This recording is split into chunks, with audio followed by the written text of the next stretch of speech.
Iya, terima kasih lagu pujiannya, Bro. Saya mengapresiasi sahabat setia yang hadir pada pagi hari ini dan yang baru pertama kali hadir. Sekarang kita dalam suatu ruang dan waktu yang terbatas dengan dinamika hidup yang syarat dengan kesibukan dan problematika hidup. Sementara kita tinggalkan dan tanggalkan agar dapat fokus untuk memahami kebenarannya yang bertema baptisan. Mari kita simak. Silakan Pendeta Nensis Simanjuntak. Ya, baik.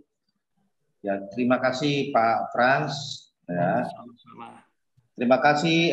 Shalom, saudara-saudara, rekan-rekan semuanya yang telah hadir.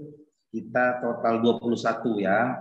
Nah, Bapak Ibu Saudaraku, saat ini kita membahas sedikit ya, cukup singkat ya tentang baptisan. Nah, di sini kita saudara-saudara, kita melihat atau meninjau baptisan ya dari sisi yang konteksnya. Nah, di sini kita saya mengajak kita rileks dan tidak tidak tegang, dan juga kita sedang membicarakan yaitu kebenaran, di mana di sini kita tidak beradu doktrin atau dogma ya, karena baptisan ini adalah jenisnya dogmatika. Nah, kalau bagi saya pribadi ya, mungkin saya telah nyemplung ke dunia pengajaran ya, terlibat di dunia pengajaran, dan juga melihat dan membaca cukup banyak sejarah-sejarah asal mula perkembangan gereja, mulai dari gereja mula-mula, lalu melihat juga secara konteks, ada juga yang dikatakan pelajaran itu hermeneutika, yaitu di mana hermeneutika itu ya ada aturan atau ada kaidah untuk kita dapat melihat itu dari konteksnya, atau kita melihat ayat-ayat firman itu ya dari perihal sebenarnya. Artinya sebenarnya itu apa sih yang sedang dibicarakan, apa sih maknanya, apa sih latar belakangnya, apa sih waktu itu latar belakang budayanya, siapa yang berbicara dan itu kepada siapa, dan diarahkan ke siapa bicaranya, dan waktu itu latar atau settingnya itu kondisinya waktu itu di mana, apakah di lapangan ataukah di ladang, dan juga waktu itu di mana sih, di bangsa mana konteksnya, lalu hal itu sedang membicarakan apa, lalu apakah pembicaraan itu yang sedang berlangsung pada waktu konteks Alkitab itu ditulis, itu apakah kejadiannya itu ada rentetan waktu, ada juga waktu yang berlaku itu seperti apa, begitu ya. Nah, setelah kita pelajari perlahan-lahan, gitu, kita akan melihat suatu kebenaran yang mungkin, ya, yang mungkin kita akan melihat bahwa loh, kok banyak sekali perbedaannya, pengertiannya dari yang pernah saya dapat, gitu. Kalau dari pribadi saya, ya, waktu kesaksian dari pengalaman perjalanan hidup di dalam belajar firman, dalam bersekolah juga, justru semakin kita banyak melihat pelajaran-pelajaran sejarah gereja, lalu kita melihat kaidah-kaidah dalam mengerti atau menafsirkan Alkitab itu, setiap kitab, setiap pasal gitu. Justru kita akan mungkin ya, kalau pengalaman pribadi saya ya, mungkin akan mengalami ratusan bahkan bisa ribuan hal yang mengejutkan seperti itu. Jadi saya katakan ini sebagai pengantar untuk supaya suatu wejangan di awal bahwa kita itu ya tidak begitu kaget atau shock gitu, karena pembahasan kita itu sebenarnya bukan hanya baptisan ya, apalagi yang sudah 1 tahun lebih ya mengikuti secara intens di Christ Center gitu, semuanya akan perlahan-lahan bertambah-tambah dibukakan. Nah, baptisan, baik. Saya langsung ya, ini kita cuma singkat sekali dan mungkin biar banyak tanya jawabnya. Boleh slide pertamanya kita mau lihat. Pak Gersang memberikan gambar waktu Yesus dibaptis ya. Lalu turunlah suatu cahaya sebenarnya pada waktu itu berbentuk burung merpati, dan itu yang kita ketahui adalah Roh Kudus. Baik, kita melihat lembar pertama. Oke, baptis ya. Ini dasar-dasarnya saja yang singkat.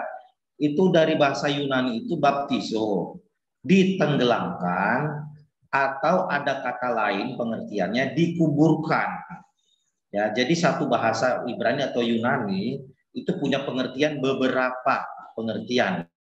Di mana pengertian itu mana lebih mengena kepada konteks atau kalimat atau pembicaraan tersebut.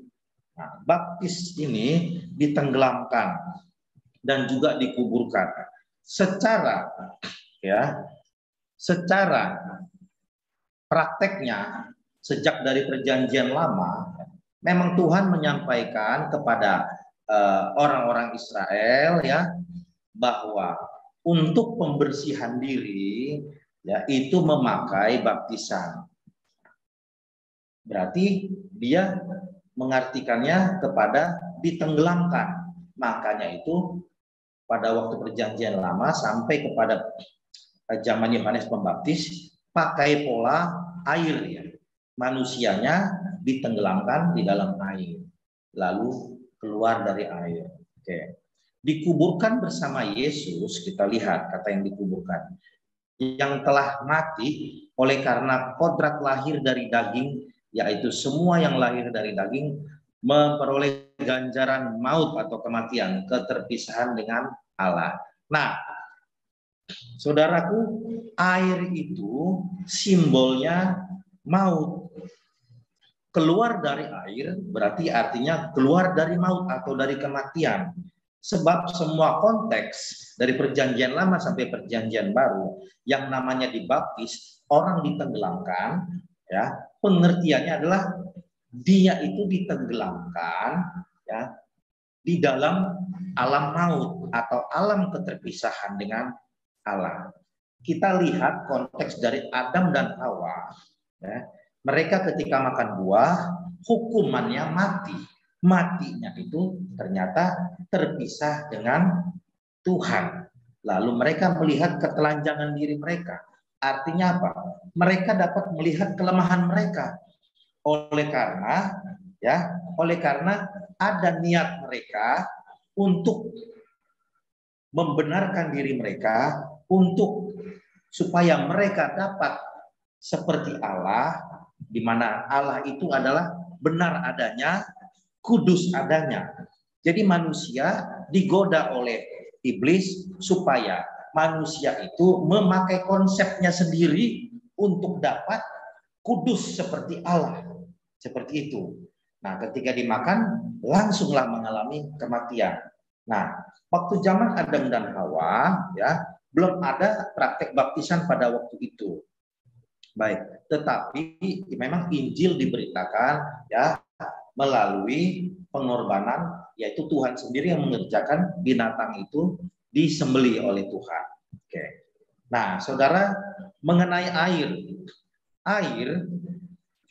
banyak yang mengartikan ya, banyak sekali yang memiliki konsep pengertian bahwa ketika seseorang dibaptis itu ditenggelamkan dalam air itu firman, padahal bukan. Sebab konsep baptisan itu adalah di mana seseorang ya akan dimasukkan ya dengan pengakuan bahwa dia saat ini kondisinya ada di alam maut dan tenggelam di alam maut. Itu saudara. Jadi air itu sekali lagi simbol dari maut, bukan simbol dari firman. Simbol dari maut.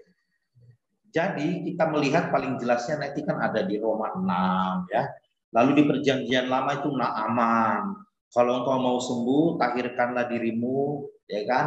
Dia disuruh nyebur dan menenggelamkan diri ya ke sungai ya. Nah, seperti itu saudara. Jadi baptisan itu adalah merupakan ya upacara atau simbolik atau seremonial secara fisik ya, di mana manusia itu ya ditenggelamkan dalam alam maut sama seperti yang telah dialami oleh Yesus. Pada waktu Yesus ada di dunia, ketemu dengan Yohanes Pembaptis, dia dibaptis karena dia harus melakukan prinsip-prinsip bahwa semua manusia harus menyadari bahwa dia sudah ada di alam maut. Tuhan Yesus sendiri ya pada waktu menjadi manusia yang memiliki kodrat daging. Kodrat daging ini semuanya sesuai dengan firman dikatakan semua yang lahir dari daging ya memiliki ganjaran maut. Dan juga perlu diluruskan bukan berarti semua orang yang hidupnya mengikuti keinginan daging yang dikatakan percabulan, ya huru hara, hawa nafsu dan segala macam itu terpisah dengan Tuhan atau masuk dalam alam maut. Bukan, itu berbicara kodrat ilahi. Kodrat daging. Ya. Kodrat daging itu terpisah dengan Allah. Maka dari itu Yesus sendiri lahir mengambil rupa sebagai manusia, mengambil rupa daging, supaya dia bukan masalah supaya dia bisa merasakan sakit yang dialami oleh manusia, bukan, supaya dia dapat menerima ganjaran, yaitu ganjaran yang setiap manusia yang lahir dari daging.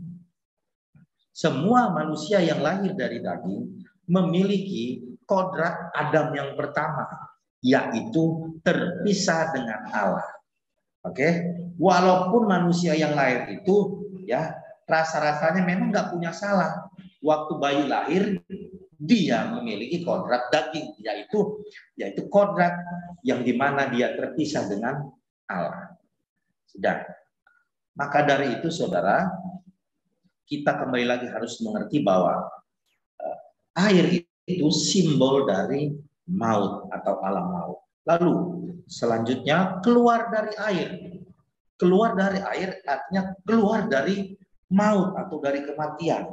Nah, semuanya itu adalah simbol nanti yang akan dialami oleh Yesus Kristus sendiri, di mana dia nanti akan masuk ke dalam alam maut ya, dan pada hari ketiga dikatakan dia keluar dari maut atau yang kita pahami dia dibangkitkan dari kematian, dari alam maut. Artinya ketika dia mati juga secara fisik, napasnya hilang dan roh Tuhan tidak ada bersama dengan tubuh dagingnya Yesus Kristus, maka Allah sendiri yang melakukan inisiatif untuk masuk kembali dan ada di dalam Yesus Kristus itu, sehingga Yesus Kristus itu ya tidak lagi hidup di dalam kodrat dagingnya, tetapi dia kembali memiliki roh Allah itu sendiri. Maka dari itu setiap orang yang percaya kepada apa yang dialami oleh Yesus Kristus, maka orang itu persis lengkap juga mengalami apa yang dialami Yesus Kristus setelah mengalami kematian atau alam maut itu. Maka dari itu arti baptisan itu harus dimengerti secara rohani, secara esensi utamanya itu seperti apa, yaitu tadi. Dan bukan juga ada konsep-konsep yang mungkin terkabar oleh kita bahwa kalau dibaptis itu yang dikatakan dibaptis itu untuk perubahan hidup katanya. Itu masih kurang tepat. Karena kita tidak harus pakai kacamata kuda. Kalau dikatakan baptisan, ya sudah. Itu berarti saya mengikuti kodrat daging saya. Sama seperti yang telah dilakukan oleh Tuhan Yesus. Dan Tuhan Yesus itu mewakili semua yang manusia yang memiliki kodrat daging. Oke. Jadi barang siapa yang percaya kepada apa yang dilakukan oleh Yesus, maka dia terhisap atau terhisop di dalam kebenaran yang dilakukan oleh Yesus Kristus itu. Jadi kalau saya percaya akan kematian Yesus, bahwa Yesus sudah mati dikuburkan di alam maut, saya juga sudah dikuburkan di alam maut. Lalu ketika Yesus keluar dari air, atau Yesus ketika bangkit, ya dibangkitkan, maka saya pun ikut dibangkitkan di dalam kebangkitan Yesus Kristus itu. Nah, disitulah makna baptisan yang secara lengkap, yang secara kebenarannya, secara konteksnya, konsep dari Tuhan sendiri. Baik, mari saudara kita lihat lagi slide yang ketiga.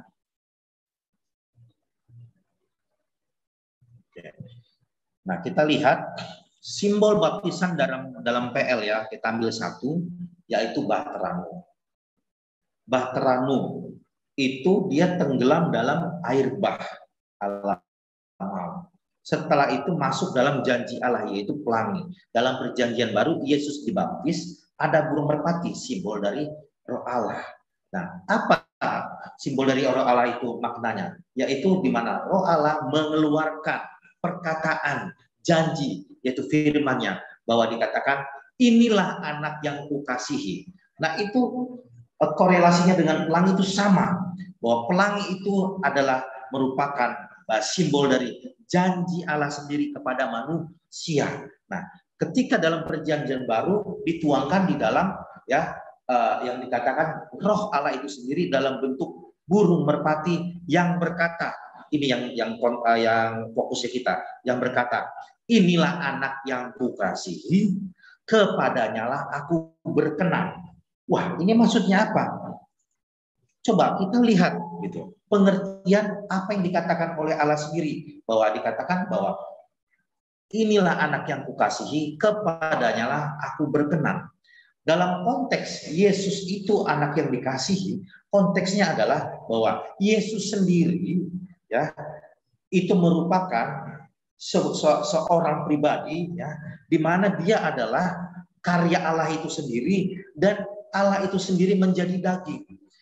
Dan dia mau untuk melakukan visi Allah, di mana dia harus masuk ke alam maut dengan cara dia hidup memiliki kodrat daging. Dia lahir dari daging.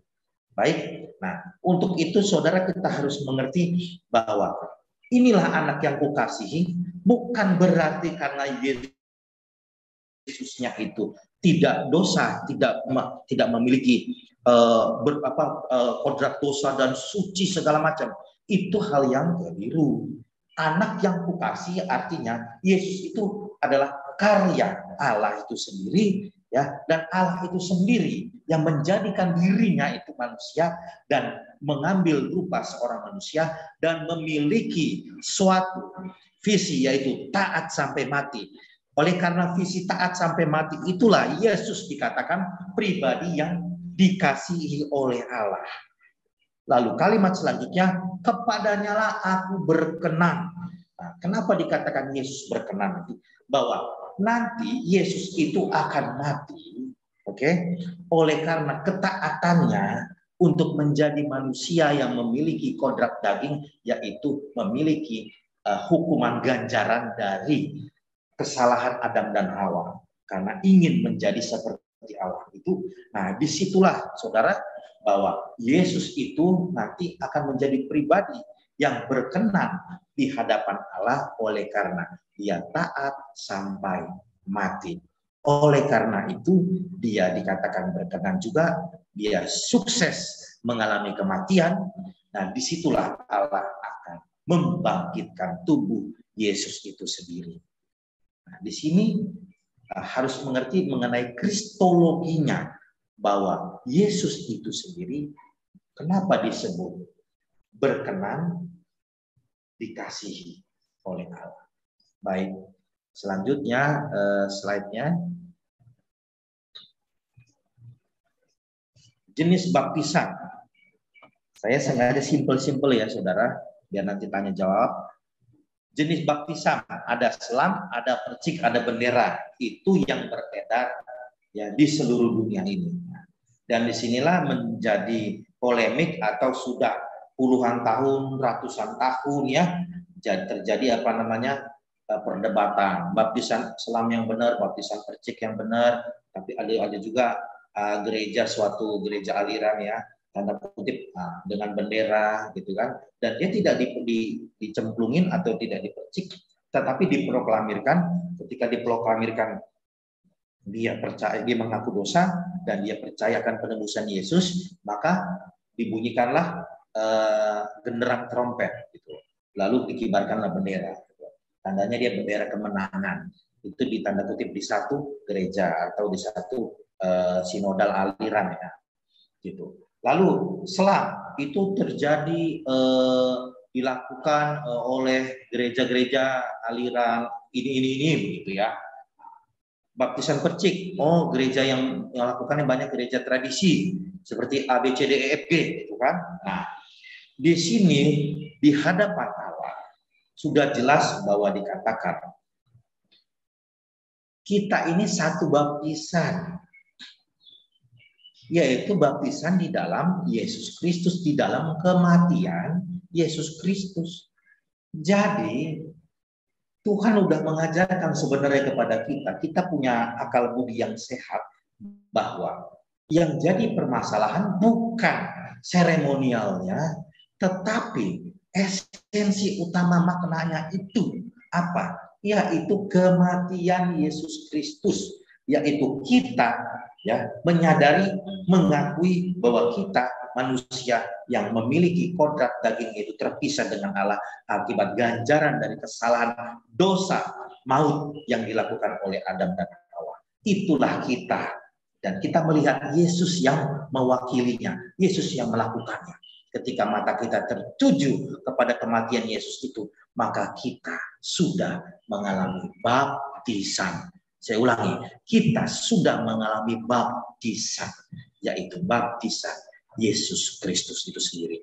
Kita mengalami kematian, masuk dalam alam maut, ditenggelamkan di alam maut, dikuburkan di alam maut bersama-sama dengan Yesus Kristus. Selanjutnya nanti dibangkitkan. Baik, jadi artinya sekali lagi bahwa baptisan di hadapan Tuhan ya, bermakna, bukanlah bermakna fisik, sakramen, seremonial, dan itu kita harus sepakat. Oleh karena ini sebuah kebenaran itu tidak memiliki kekuatan untuk keselamatan. Waduh, Pak, ini kan banyak ayat-ayatnya nih tentang baptisan itu keselamatan, ya kan? Coba kita lihat slide selanjutnya, yang ke-7. Oke. Oh, maaf. Ya udah, kita di sini, tapi kita bahas lagi tentang baptisan. Kalau dikatakan, apakah baptisan itu menyelamatkan? Yang satu katakan, ya. Yang satu lagi katakan, tidak, di kalangan Kristen kan. Yang satu lagi, paket lengkap. Yang satu lagi dikatakan, tidak ngalamin baptisan seremonial fisik pun tetap selamat. Kita sudah bisa melihat dari penjelasan yang saya katakan bahwa baptisan itu makna rohani atau makna sesungguhnya bisa terlihat, bisa dimengerti bahwa kematian Yesus Kristus masuk dalam alam maut, maksudnya terpisah dengan Allah. Itulah baptisan atau baptiso sebenarnya. Baik, Bapak Ibu Saudara, kita lihat Matius 3 ayat 11. Ada lagi dikatakan, Matius 3 ayat 11 dikatakan, kamu akan dibaptis. Kalau waktu Matius 3:11 itu kan Yohanes Pembaptis mengatakan, ya kan, bahwa dia membaptis dengan air. Tapi yang akan datang, ya bukan membuka tali kasutnya saja, aku tidak layak. Yang akan datang itu akan membaptis kamu dengan roh dan api, dikatakan. Baik, kita lihat slide-nya. Baptisan Roh Kudus itu, slide ke-8-nya tentang baptisan Roh Kudus, kita lihat bahwa baptisan Roh Kudus itu adalah janji Tuhan dengan perkataan Yohanes Pembaptis yang mengatakan seperti itu. Nanti yang akan datang ini, yaitu Yesus itu, akan membaptis kamu dengan Roh Kudus. Dan janji Allah itu terjadi pada hari Pentakosta atau hari ke-50. Dan janji bahwa Allah akan berdiam dalam diri manusia. Dan manusia itu menjadi baitnya atau bait sucinya. Di mana baptisan Roh Kudus itu diterima dengan suatu kejadian pertama kali, dan itu sebagai tanda yang pertama, ya, dan akan terjadi terus secara progresif bagi setiap orang yang benar-benar mengalami kematian Yesus Kristus dan benar-benar memahami dengan benar tentang kebangkitan Yesus Kristus.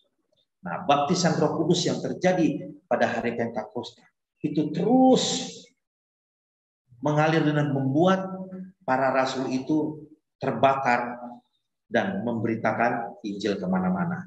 Dan kita yang saat ini sudah menerima Yesus Kristus dalam hal kematian dan kebangkitannya, kita menerima baptisan atau ketenggelaman di dalam Roh Kudus. Kita dimasukkan penuh secara utuh seluruhnya.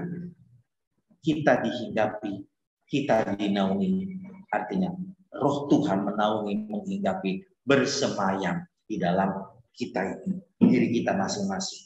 Baik. Nah, lalu kita masuk selanjutnya. Saat ini baptisan Roh akan diterima betul oleh setiap orang percaya yang tadi saya katakan. Namun perlu dipahami, yang terpenting adalah ketika orang menjadi percaya, maka Roh Tuhan sudah ada dalam dirinya. Kita menjadi bait sucinya. Kita menjadi bait sucinya. Baik ya. Ada lagi ayat-ayat yang lain nanti bisa menjelaskannya. Baik, selanjutnya slide.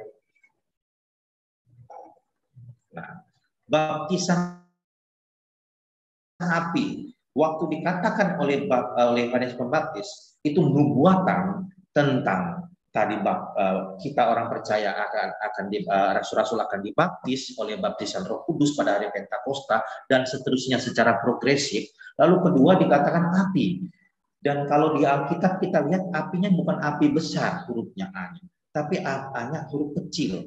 Dan kalau kita perhatikan seksama atau kita lihat apa sih makna api ini, ternyata Yohanes Pembaptis itu ya berkorelasi terus kepada Yesus, di mana Yesus itu dalam kitab Matius 24 itu terlihat sekali mengatakan segala sesuatu yang dikatakan oleh Yohanes Pembaptis tentang baptisan api. Nubuatan itu akan terjadinya pembakaran, penghangusan bait suci fisik, bait suci benda mati diubah menjadi bait suci atau benda hidup.